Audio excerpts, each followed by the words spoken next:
Welcome to another episode of the Ginger ROAMance. Here, you'll hear anonymous stories from travellers all over the world. Real submissions from real people. Tales of connection, romance, passion, heartbreak, friendship, and love in all its forms. Because every kind of love deserves to be told.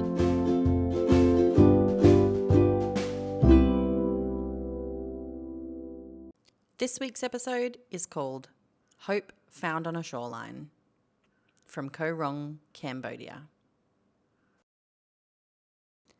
I met them by chance on a slow afternoon on the beach at our hotel. The waves were gentle that day, the kind that roll in like a sigh, then disappear into the sand as if they're taking all your worries back out to sea.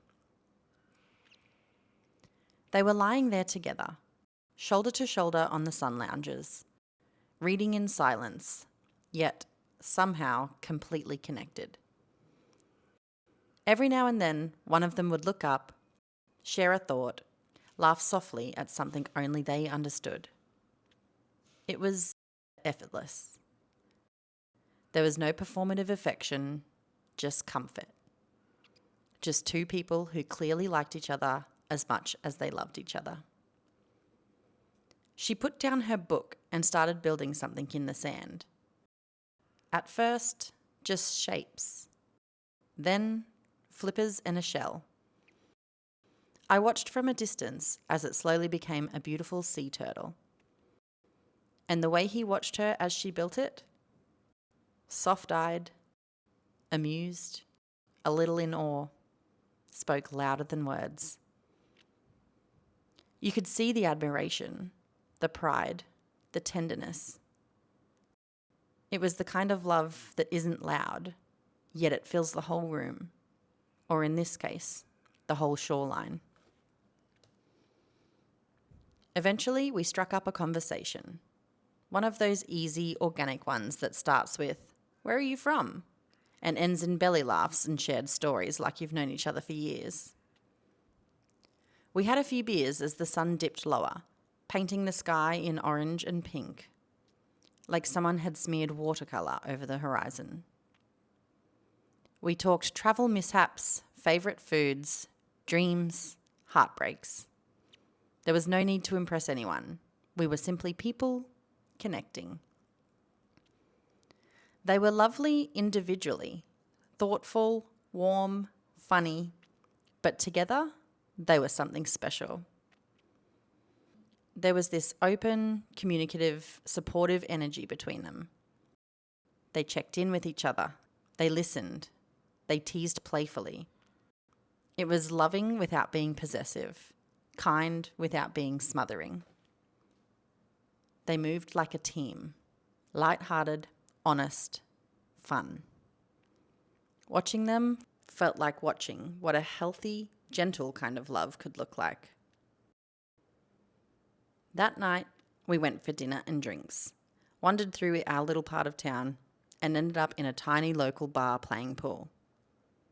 We shared another round, cracked jokes with the bartender, and talked about everything from travel plans to childhood stories. Eventually, we grabbed a few beers to take back to the hotel beach and stretched out on the lounges under the stars. The warm air, the sound of the waves, the glow of the fairy lights. Her boyfriend got tired and headed to bed, leaving just the two of us girls. It felt intimate in its own way. Two women swapping pieces of their lives like treasures. We spoke openly about love and fear, about the lessons we were learning in our 20s and 30s, about growing up and breaking open. She told me about the tough times she had faced, how she had rebuilt herself, piece by piece, and how this beautiful man had supported her through it all. Not by rescuing her, but by standing beside her while she rescued herself. It moved me. It gave me hope. The way they communicated, the way they treated each other, the softness and respect. It made me believe that maybe, one day, I'll meet a man who loves me like that. Someone I can build a life with through laughter and mess and adventure.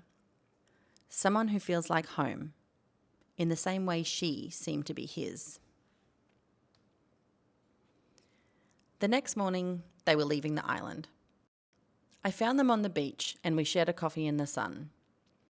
I had just finished reading a book and I felt called to give it to her. One traveller to another. A tiny imprint of our time together. They left to unpack, and when they came back to say goodbye, they surprised me with a book of their own, which turned out to be one of the best books I've ever read. A murder mystery I would never have chosen for myself, and now that author fills my shelves.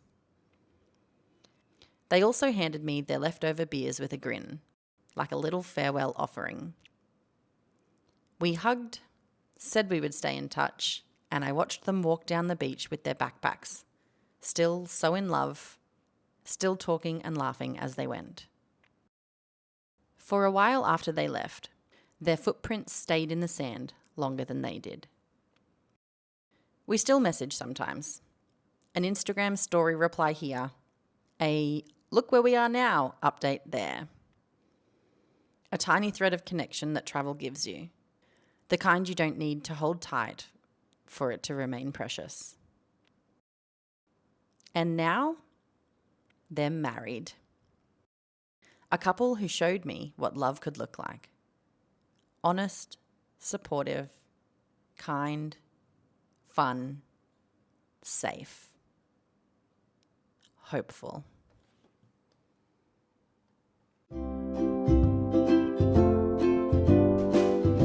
Thanks for listening. Make sure you're following along to keep up to date with weekly stories that will inspire, entertain, and maybe even make you fall in love with the idea of love itself. Got your own romance story and want to be a part of the Ginger Romance community? Check the notes for details on how to submit your own.